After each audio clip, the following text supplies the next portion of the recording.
চুরি করে না যাই করে না, আপনার এটা বুঝতে হবে যে আগে সেই 21 সালের নির্বাচনে এখন আপনার যদি সবাই এই হারা পার্টি গুলো যদি এসে বলে আমরা বিজয়ী ছিলাম, ওরা সব ভুয়া, তাহলে কি আমরা নতুন করে তাদেরকে সবাইকে শপথ পড়াবো নাকি? আমাদের খেয়ে দিয়ে কাজ নেই। আমরা চাচ্ছি যে যেভাবে চলছে চলুক, তারপরে নতুন নির্বাচন হয়ে ঝামেলা মিটে যায়। কুষ্টিয়ার মিরপুর পৌরসভায় 2021 সালের নির্বাচনে মেয়র পদে বিজয়ী ঘোষিত নৌকা প্রতীকের হাজী এনামুল হক ভেবে ভুলবশত প্রতিদ্বন্দ্বী প্রার্থী আরিফুর রহমানকে ফোন দিয়ে এভাবেই ষড়যন্ত্রের পরিকল্পনা করছিলেন মিরপুর উপজেলা নির্বাচন কর্মকর্তা সাইফ আহমেদ নাসিম। নির্বাচনের 4 বছর পর আদালত স্বতন্ত্র প্রার্থী আরিফুর রহমানকে মেয়র ঘোষণা করেছেন।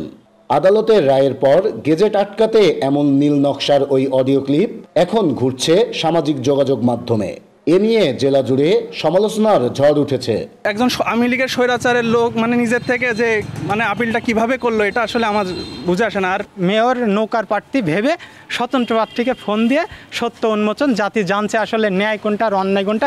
কিন্তু আমরা এর দৃষ্টান্তমূলক শাস্তি দাবি করছি, আর ন্যায় বিচার অবশ্যই স্বতন্ত্রের কাম্য।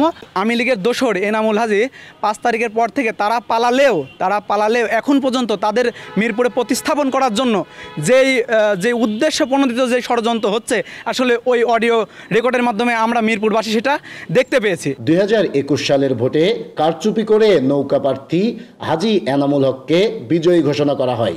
এ অভিযোগ এনে আদালতে মামলা করেন মোবাইল প্রতীকের স্বতন্ত্র প্রার্থী আরিফুর রহমান। দীর্ঘ 4 বছর পর চলতি বছরের 27 এপ্রিল সেই মামলার রায়ে আরিফুর রহমানকে মেয়র ঘোষণা করে 10 দিনের মধ্যে গেজেট প্রকাশের নির্দেশ দিয়েছেন আদালত। আমি বিজ্ঞ আদালতের কাছে ন্যায়টা চাচ্ছি, আমি নির্বাচন কমিশনের কাছে দাবি রাখছি আমাকে দ্রুত সময়ের মধ্যে গেজেট করে স্থানীয় মন্ত্রণালয় যাতে আমাকে শপথ করিয়ে আমার এলাকার মানুষের জন্য যাতে আমি কাজ করতে পারি, এলাকার উন্নয়ন করতে পারি। গেজেট ঠেকাতে রায়ের বিরুদ্ধে আপিল করলেও তা অস্বীকার করছেন জেলা নির্বাচন কর্মকর্তা। ইলেকশন কমিশনের কর্মকর্তা হিসেবে আমি কোনো নির্দেশনাও পাই নাই আপিলের, এবং আমি ওখানে আপিলেন্ট নেই। উপজেলা নির্বাচন কর্মকর্তা যদি এই জাতীয় কোনো বক্তব্য দিয়ে থাকে তাহলে বিব্রতকর, কিন্তু বিষয়টা আমি ঊর্ধ্বতন কর্তৃপক্ষকে জানাবো। আর গ্যাজেট আটকানোর ষড়যন্ত্রের অভিযোগ যাদের বিরুদ্ধে ক্যামেরার সামনে কথা বলতে রাজি হননি তারা। দেশ টিভির ক্যামেরা দেখে অফিস ত্যাগ করেন উপজেলা নির্বাচন কর্মকর্তা সাইফ আহমেদ নাসিম। এটা ঊর্ধ্বতন কর্তৃপক্ষের নির্দেশ অনুসারে জিপি গভর্নমেন্ট প্র্যাকটিশনার যেটা আপনি যেটা হয় সরকারের পক্ষ থেকে যেটা করা হয়। আপনি কথা আসলে আমাদের তো এটা দরকার না, যেটা বিষয়টা। আচ্ছা, আপনি কথা বলেন। তবে এসব ঘটনার দায় নিতে নারাজ জেলা প্রশাসক তৌফিকুর রহমান।